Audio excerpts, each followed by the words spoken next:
A massive win for Wales and, make no bones about it, a massive setback for England and Eddie Jones. People can talk all they like about how little relevance this has to the World Cup later in the year, but this mattered. It really mattered. England got turned over partly because every team raises their game against them and they couldn't handle it. I just wonder if the main coaches, an Australian and a New Zealander, have a proper grasp of this.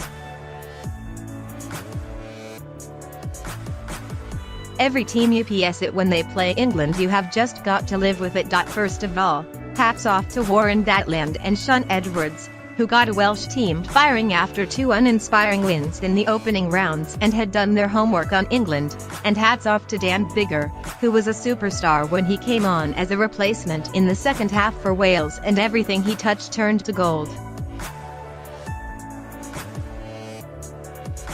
I am in shock. England just seemed to stop playing in the second half and, as I have said previously, whichever side lost this game would find it hard to bounce back.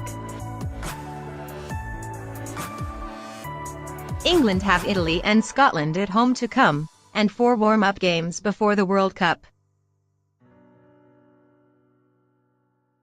They have never lost to Italy in the Six Nations and have not lost to Scotland at Twickenham since 1983. This was the crunch game in red in the diary, and England came up short.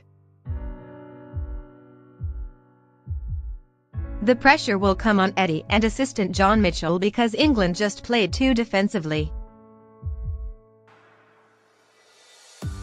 The ball hardly got past 9 and 10. We just kicked the ball to death. It was like the old days. These are the sort of games you must win if you are going to be in the frame for World Cups, but England blew this. In 2003 we played Wales in a quarter-final in Brisbane and were under the cosh but somehow came through. This side were under the cosh and didn't, and I wouldn't fancy coaching a side against Wales in a big knockout game now. We just seemed to get in a street fight, and Wales are a tough outfit. They have got a scrum and good goal kickers, but England did not change the way they played.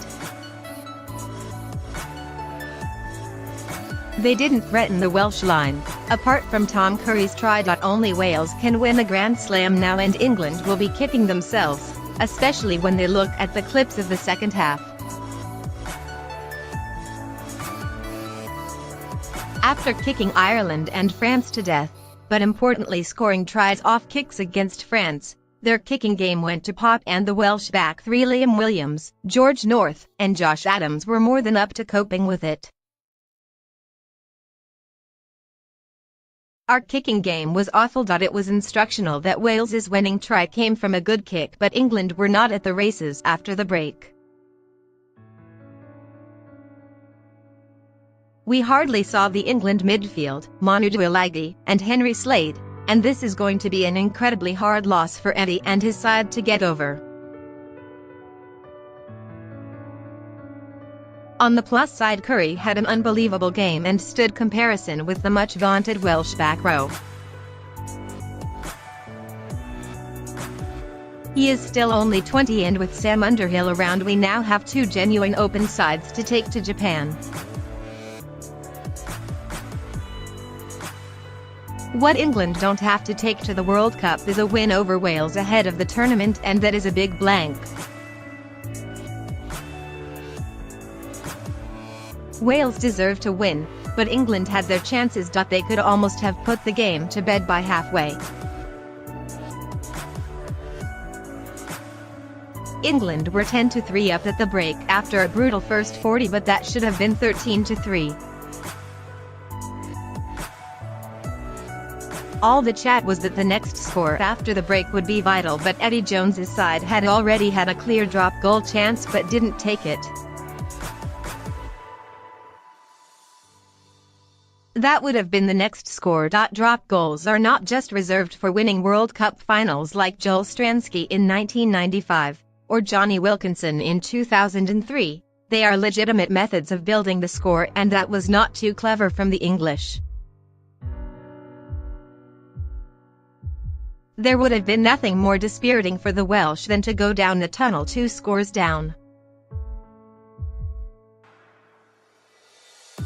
Guess what? Wales scored next when Gareth Anscombe popped over a penalty in the 52nd minute, and it was game on. Then Anscombe scored another. Then England went to sleep, and it is hard to put into words what a huge win this was for Wales. They are pumped up now, and England's pool opponents in Japan will be eyeing them up. This match should have been played last week though. England should have been hosting Italy this weekend and Scotland the weekend after, and the Six Nations should abolish the follow weeks in the tournament. If the Northern Hemisphere teams are really serious about winning the World Cup, then the competition should replicate what is going to happen in Japan later this year. To win that tournament you have to play every week, and having a 2-week break is not what the World Cup is all about. They are missing a trick. Gatland and Jones have both mentioned the tournament during this Six Nations. Why not give them the chance to play in as close a competition as possible to prepare for it?